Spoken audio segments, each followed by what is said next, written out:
مرد توی آینه نگاه میکنه و در کمال تعجب به جای انعکاس خودش پشت سرش رو میبینه و از این موضوع به شدت شوکه میشه.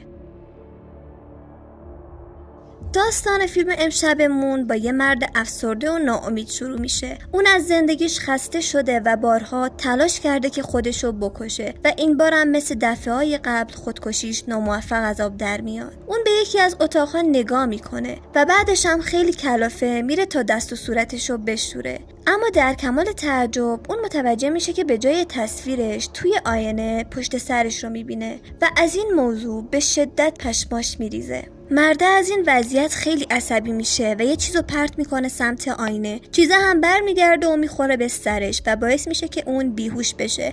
ولی وقتی به هوش میاد متوجه میشه که پشت آینه سیاهه. اون به تیکه باقی مونده آینه دست میزنه و متوجه میشه که اون تیکه توی آینه داره غرق میشه. مرده که جا خورده سعی میکنه که آینه رو برداره، اما در کمال تعجب میفهمه که آینه پر از آبه و یه کمی هم آب میریزه روش. شاید تا اینجاشو براتون عجیب باشه، اما عجیب تر از اون اینه که اون میتونه حتی سرشو بکنه توی آینه. واسه همینم مرده به آرومی سرشو میکنه داخل آینه و تصویر روبروش فقط سیاهه. ولی ناگهان اون چشش به یه مرد هم شکل خودش میفته و خیلی میترسه و سریع آینه کوچیکو برمیداره و بهش نگاه میکنه و این بار متوجه میشه که توی آینه هیچ انعکاسی وجود نداره و اون میفهمه که انعکاس وجود خودش داره غرق میشه. واسه همینم اون فوراً میره لباسهای غواصیش رو میپوشه تا بلکه بتونه انعکاس وجود خودش رو نجات بده. اون با هر بدبختی که میشه موفق میشه که وجود خودش رو نجات بده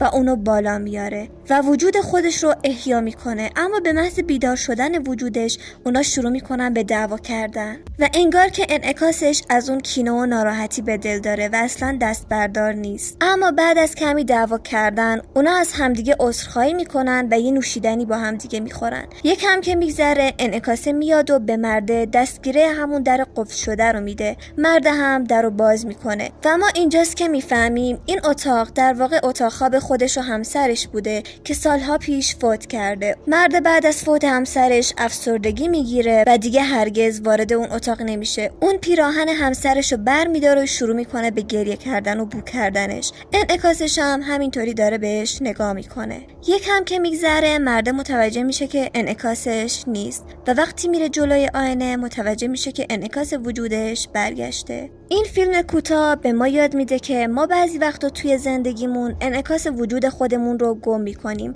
و باید برای پیدا کردنش تلاش کنیم تا بلکه توی تاریکی گم نشیم. خیلی ممنون بچه‌ها که تا اینجای ویدیو با من بودید. امیدوارم که از ویدیو امروز لذت برده باشین. اگه از این سبک فیلم‌ها خوشتون میاد بهتون توصیه میکنم که این فیلم رو هم ببینید و لایک و کامنت و سابسکرایب هم فراموش نشه. خدا نگهدار.